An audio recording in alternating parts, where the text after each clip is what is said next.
السلام علیکم ورحمۃ اللہ وبرکاتہ۔ دوستو، میں ہوں محمد عارف خان اور آپ دیکھ رہے ہیں ہمارا چینل اسلامک باتیں۔ حضرت نوح علیہ السلام کی رسالت اور آپ کی قوم کی نافرمانی اور طوفان نوح۔ دوستو، یہ اس واقعے کا پارٹ نمبر 3 ہے، اور جن حضرات نے پہلے کے پارٹ نہیں دیکھے ہیں وہ پہلے جا کر پارٹ نمبر 1 اور پارٹ نمبر 2 دیکھیں۔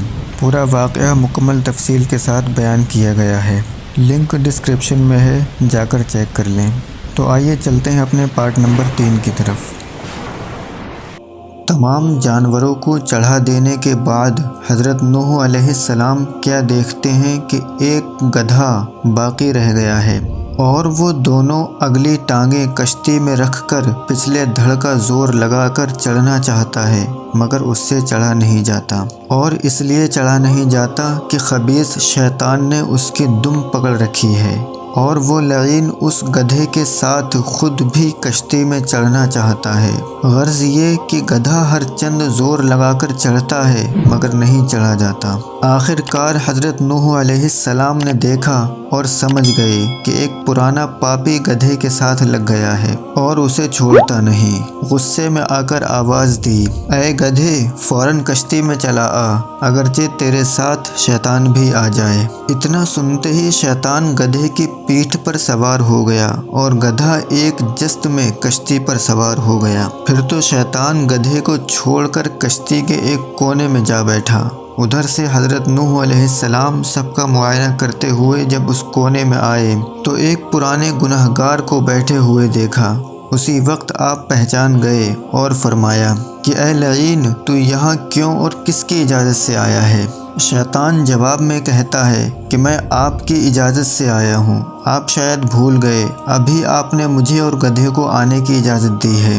واہ حضرت واہ، بھلا میں کہیں بے اجازت آ سکتا تھا؟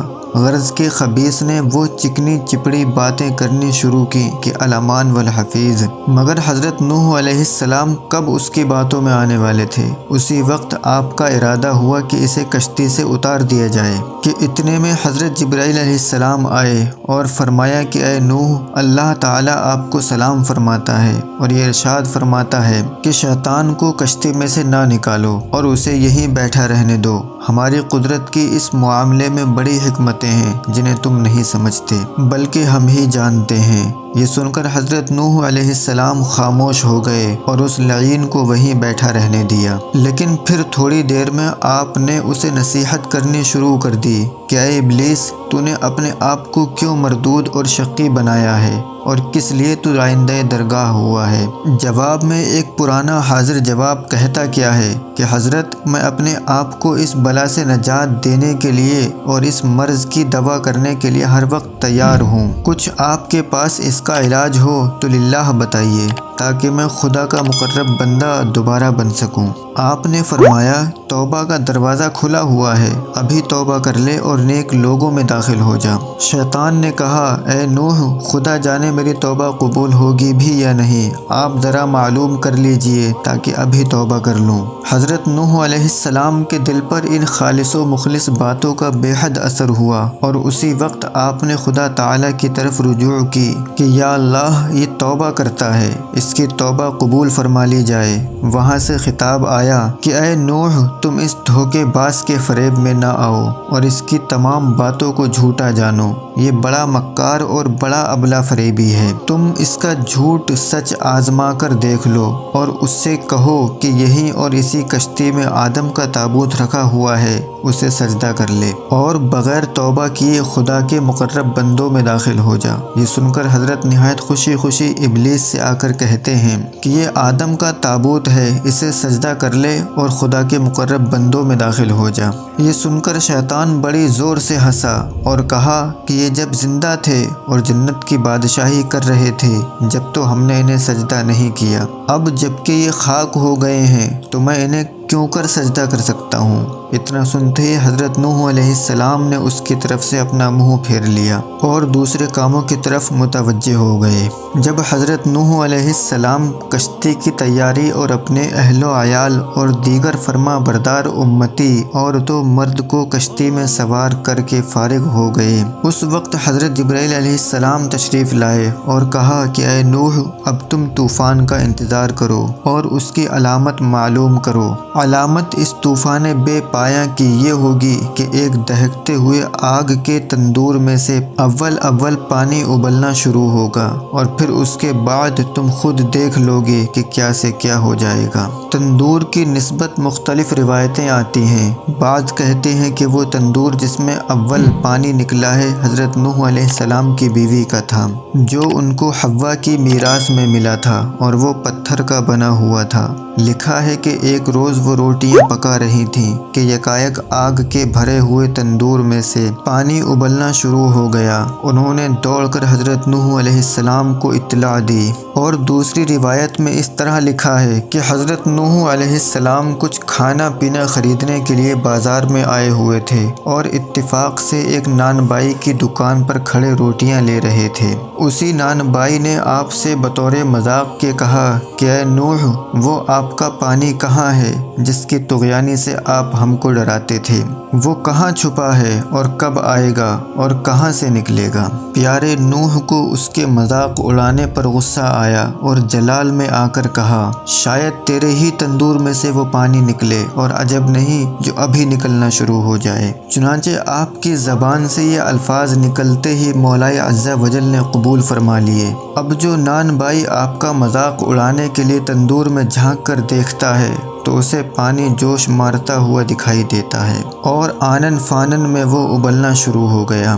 یہ حالت دیکھتے ہی حضرت نوح علیہ السلام فوراً کشتی کی طرف روانہ ہوئے اور اپنے ایک فرزند کنعان کو بلایا تو وہ دور چلا گیا، کیونکہ وہ آپ پر ایمان نہیں رکھتا تھا اور بری صحبت نے اس کو باپ سے باغی کر رکھا تھا۔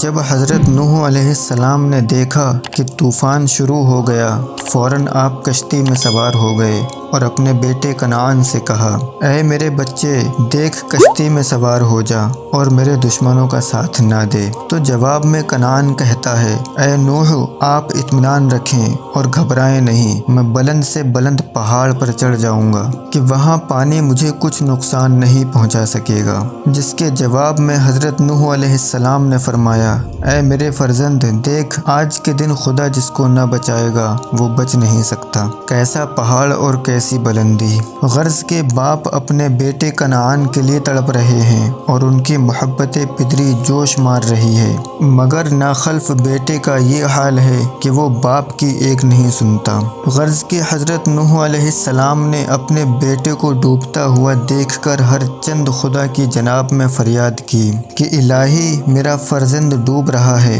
یا اللہ تیرا وعدہ تھا کہ تو میرے اہل و عیال کو بچا لے گا۔ پروردگار عالم نے ارشاد فرمایا، انہو لیس من اہلک انہو عمل غیر صالح، نوح وہ تمہاری اہل نہیں ہے کیونکہ اس کے عمل بہت خراب ہیں، اور بار بار تم اس کے لیے ہم سے سفارش نہ کرو ورنہ ہم دفتر نبوت سے تمہارا نام کاٹ دیں گے۔ یہ سنتے ہی حضرت نوح علیہ السلام لرز گئے اور غضب الہی سے کانپنے لگے اور زار و قطار رونا شروع کر دیا۔ القصہ ادھر طوفان عظیم جوش مارتا ہوا چلا، ادھر نوح کے بیٹے کنعان نے اپنے لیے پہلے ہی سے ایک صندوق بنا رکھا تھا جس کے سوراخوں میں اس نے رال وغیرہ بھر رکھی تھی تاکہ کہیں سے اس میں پانی نہ جا سکے۔ غرض کے کنعان اس صندوق میں بیٹھ گیا۔ معارج النبوہ میں لکھا ہے کہ اس کا صندوق پانی میں تیرتا ہوا پھرنے لگا۔ چنانچہ سب سے پہلے اسی کا برا انجام سن لینا چاہیے۔ صندوق پانی کی موجوں میں بے کھٹکے تیرتا ہوا پھر رہا ہے اور فی الحقیقت پانی اس میں نہیں جاتا ہے، مگر خدا تعالی نے اس کے پیشاب کا دہانہ کھول دیا کہ وہ رکتا نہیں، یہاں تک کہ وہ اس پیشاب میں ہی ڈوب کر مر گیا اور فی النار ہوا۔ دیکھنا ڈوبا کہاں فرزند نوح اور کہاں پہنچا وہ ایک دل بند نوح۔ باپ کی پیغمبری آئی نہ کام، اپنے کو تک کا ملا بس انتقام، سب تو پانی میں ہوئے غرق علم، اور یہ پیشاب میں ڈوبا ستم۔ ہائے نافرمان تیری مٹی خراب، تو ہے اور خلاق عالم کا عتاب۔ خود سری اللہ پر اور اے بشر، اس سے بڑھ کر اور کیا ہے ظلم تر۔ زندگی کے دن ہیں اے ہوشیار، قبر ہے آخر تیرا جائے قرار۔ مرضی مولا پہ چلنا چاہیے، خاک کے پتلے تجھے عبرت رہے۔ دوستو بس آج کی ویڈیو میں اتنا ہی، اور انشاءاللہ اس سے آگے کا واقعہ اپنی اگلی ویڈیو میں بیان کروں گا۔ اور آپ سب سے گزارش ہے کہ ویڈیو کو زیادہ سے زیادہ لائک کریں اور شیئر کریں اور چینل کو سبسکرائب کریں۔ خدا حافظ۔ السلام علیکم ورحمۃ اللہ۔